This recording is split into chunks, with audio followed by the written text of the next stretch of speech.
She can have both of her legs broken and still look like a total boss in her sunglasses.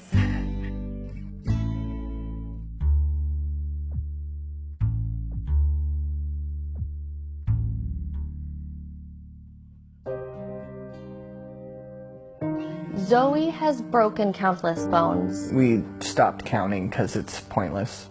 Does it hurt when you break a bone? Yeah. Zoe's condition is osteogenesis imperfecta, which means brittle bones, and it has nothing to do with calcium deficiency, which is the most common suggestion I hear from strangers. Have you tried giving her calcium supplements? You want to give her some milk? Thanks. She's going to be 7 years old. I haven't tried that. This shade of pink. We were told it was a 1 in 50,000 chance for it to happen to her. She has a mutation in her DNA which causes her OI, and we were told that it was nothing that either of us did or have ever done. Parents Chelsea and Curtis were first told that something was seriously wrong during pregnancy. We were doing a 4D ultrasound, and they were able to see her multiple fractures that were fresh and healing already.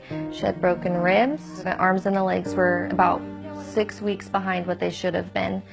So they told us that she had a really severe condition and that she possibly wouldn't make it until her birthday.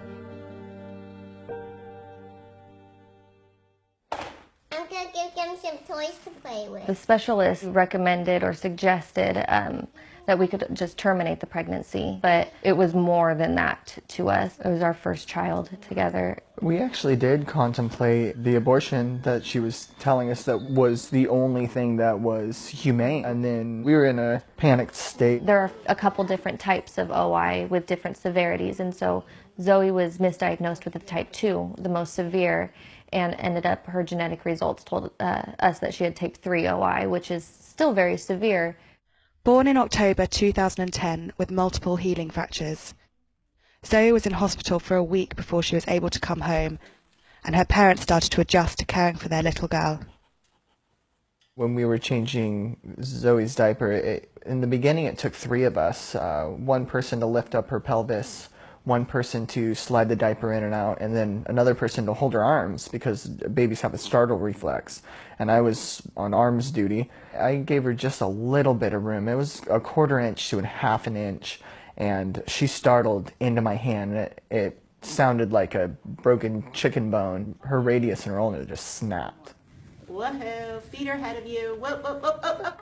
Zoe has endured a number of painful surgeries, including one to stop her spine collapsing due to a condition called surgical kyphosis, which would cause internal decapitation. A really interesting series of x-rays and scans for Zoe. Here in the first picture was one of the first scans that we got for her. You can really see that the spinal cord is completely compressed back there. Zoe has been in her neck brace from the time she was diagnosed with her cervical kyphosis at about 2.5 years old, and is still currently in it. Now at 6 years old, things are getting a bit easier for the family. Her being able to tell us, I just broke, or no, you didn't break me, or hold on, please don't move me. Oh, you're using your elbow, good job. It's so much easier. Yeah. It means day and night. Nice I job. got it. That was a really great job. Mm-hmm.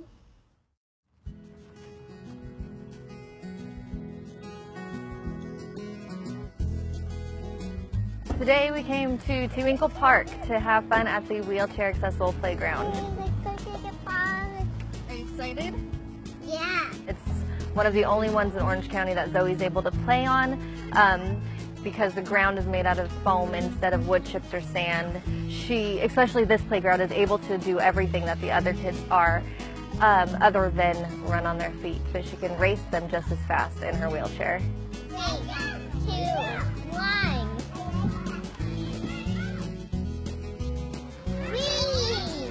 Yay! Sometimes I worry about her getting hurt if other kids don't know the extent of her condition.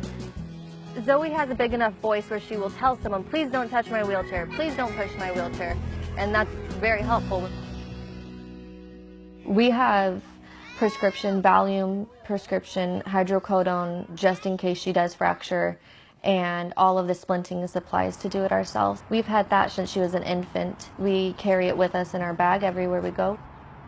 As well as regular physio to help improve her quality of life, Zoe also has speech therapy.